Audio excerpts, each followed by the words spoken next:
Hello, greetings everyone. While our look at Ghost Sensei Diary Journey now continues on with the Vengeful Goddess.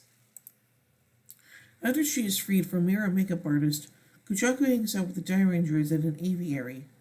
She takes great pleasure in feeding the birds alongside Daigo as the Diary Rangers watch, with Rin commenting on her kindness and Shoji teasing that Kujaku is way out of Daigo's league. Daigo questions how Kujaku was captured by Mirror Makeup Artist. In a flashback, she reveals that 6,000 years ago, she showed Gara mercy and aided her, but she tricked her and caused her to be trapped in Mirror Makeup Artist's mirror. After she tells this story, birds float her and Kujaku throws a knife at a tree, revealing Gara laughing at her. Kujaku attacks, and Daigo tries to stop her, as she is actually endangering them all. Kujaku turns her blades toward Daigo, knocking him down, crying that he does not understand her anger. Gara disappears and Kujaku chases after her. The Rangers are upset with Kujaku and call her mean for knocking over Daigo, but Daigo still believes she's wonderful. Elsewhere, at a park, the petals of a sakura tree cause a group of people to turn berserk and attack each other. The tree transforms to Sakura Viscount, who gloats that humans are easy prey. At his pet shop, Daigo worries about Kujaku when he was contacted by the other Diary Rangers, dealing with a case of people turning violent and rampaging through the city. Daigo arrives and tries to stop them. He rushes and tells the other Diary Rangers that the civilians are under the control of the Gorma and asks not to hurt them, but Kazu isn't sure that's possible. Shoji punches the man in the face anyways. Kujaku watches from afar and catches a cherry blossom petal. She realizes what is happening. Sakura Viscount's influence and throws peacock feathers at them, causing the civilians to fall over. Daigo pleads her to stop, taking a peacock feather in his side, and runs to her.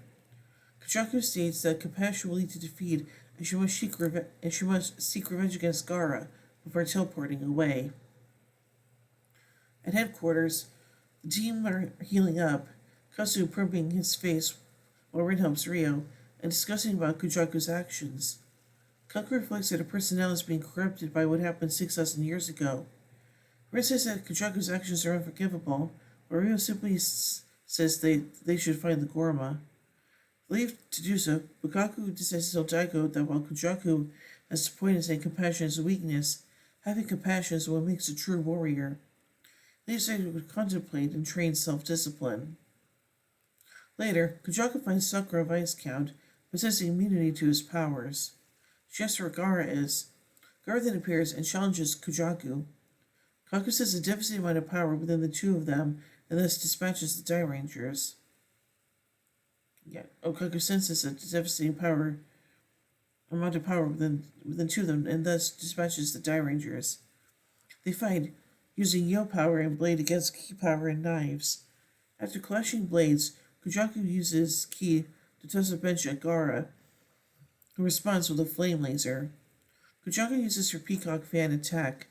The Diary Rangers arrive, but first watches who battle and destroy the surroundings. As Sakura Viscount watches with delight about how other beings fight and destroy each other, the Diary Rangers challenge the Gorma. They transform, with Shishi Ranger leading the charge, and face a group of Kapotoros as well as Sakura Viscount. However, Sakura Viscount keeps the Diary Rangers distracted with a flurry of cherry blossoms, even managing to take Shishi Ranger's Sasumata.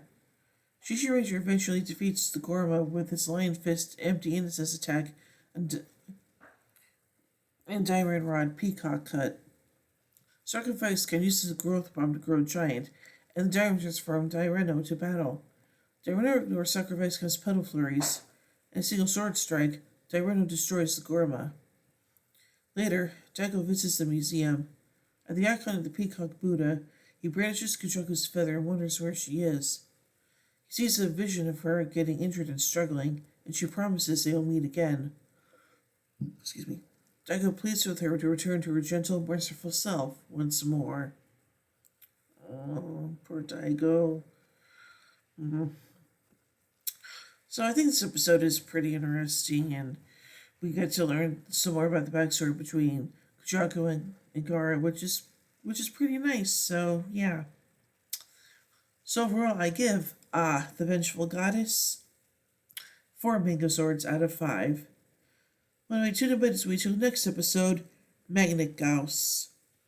So, until then, in the words of Zordon, may the power protect you.